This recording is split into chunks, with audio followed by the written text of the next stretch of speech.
Hey, I'm John with Bravo Company Digital, and this is how to get more leads for your home service business. First, a little quote, because I am feeling philosophical today. Let's make a quote that everyone needs to understand. I saw this. I didn't come up with it, but if you get out of my way, if you are a business owner, you are in the lead generation business. We have too many business owners out there that think they're in the operations business. And it's unfortunate. It's unfortunate. I mean, I like it because I sell lead generation. But more business owners should understand lead generation, okay? So how do you get more leads for your home service business? If you're an owner, general manager, home service, facility management business, you should spend a lot of time on lead generation, lead conversion, okay? So where do you start? Let's go like this. You have outbound. Okay, let's call it outbound marketing and inbound marketing. Okay, outbound marketing is on the center. So there we go. Outbound marketing is you go up on the street and say, "Are you interested in my service?" You go to someone's home, you say, "Are you interested in my service?" You call someone on the phone, you say, "Are you interested in my service?" You send someone a postcard and say, "Are you interested in my service?" You reach out to them. Inbound is field of dreams. If you build it, they will come. If you build an awesome store that's got a sign, you're like, "Please come to my store." You're welcoming people in. If you put a billboard somewhere that says, "Take the next exit and go to my restaurant," that is inbound marketing, outbound and inbound. Okay. So I guess let's start maybe with some examples. Okay. So, or let's not do examples. Let's do it like, where does everyone start? Everyone starts. This isn't necessarily outbound or inbound. Everyone starts with what we will call aggregators. Okay. This is Angie's List. This is Bark. This is Home, whatever. I can't think of it. Okay. All the aggregators. You go there and you buy leads, or you buy some subscription to buy leads, and you're not sure how they get them. You're not sure where they come from, but you get leads. Okay. So you have aggregators first. Then you go like, "Hey, I'm sick of paying aggregators, or at least I want to take some of that budget and put it to outbound, inbound marketing. What options do you have?" Okay. I better make this smaller or we're going to run out of space. Let's start with direct mail. Okay, you can go direct mail. You're going to reach out and touch people and say, "Hey, are you interested?" Then we're going to go cold calling. Then we're going to go cold email. Okay. So now we've got our three. Okay. So what about inbound? Okay.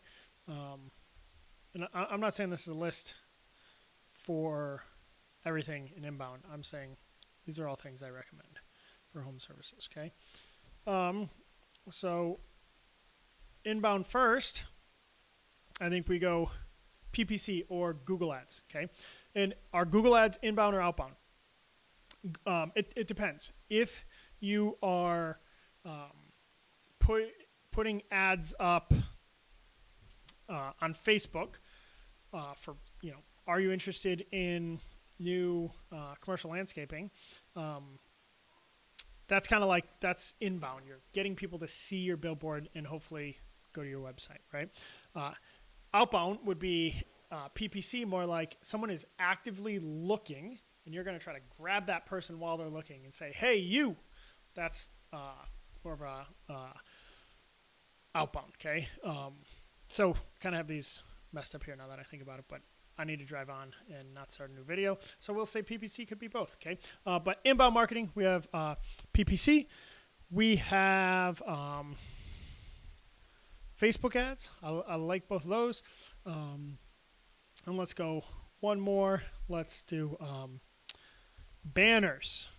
Okay, if you go to any kids soccer, football, baseball game, there's banners everywhere, and every builder, every home service company has one, right? So there you go. There's some options. So what should you do? Okay, what should you do? Well, first off, most people aren't spending enough on marketing.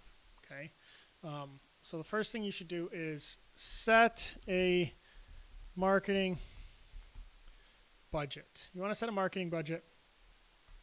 I like 10% of your revenue. Might be too high, might be too low. Depends where what industry you're in, how much money you have, right? But set a marketing budget.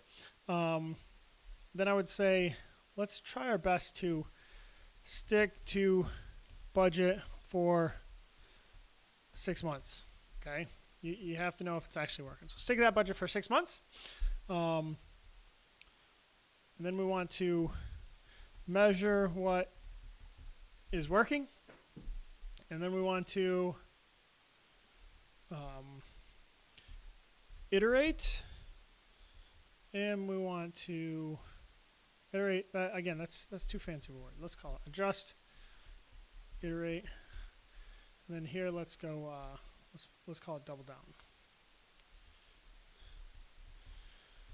So it seems straightforward, but most people, it's not happening like this. Why?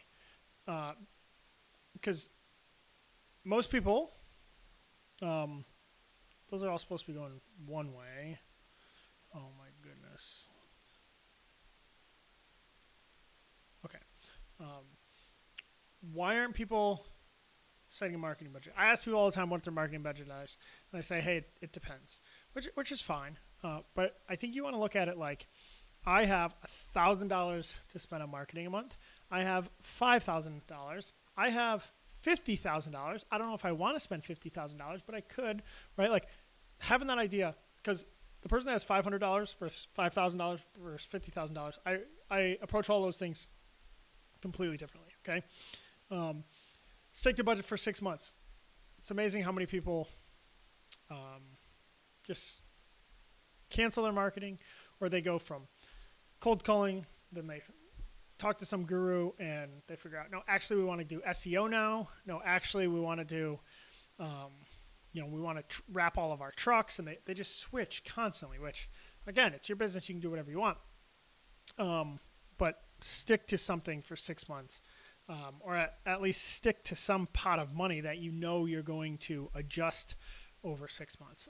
And then measure what is working. There's a lot of people. I talk to at least one person a week that is spending $20,000 or more a month on marketing, and that doesn't know if it's worth it. It's mostly roofing and HVAC. Okay, they will be working with a company where they're spending, somewhere around $20,000 or more a month. So sometimes significantly more than that, and they don't really know how much a lead costs. They don't know how much website traffic they're getting. They don't know anything. And these companies oftentimes are sending them some report, but they don't know how to read the report. They don't know what's important. So they don't know what's working. And then as leaders, they're not put in a position where they can go, hey, I like this, but I want to adjust and put some more ad spend here, or let's do more of this, or let's change our geography. They don't know how to do that, so they don't really know what's working. Therefore, they're not able to adjust, kind of like I was saying. I think the business owner that fully understands lead gen, they have 3 or 4 channels open at all time, and they're going like, hey, we can double down here. Hey, let's bring this back.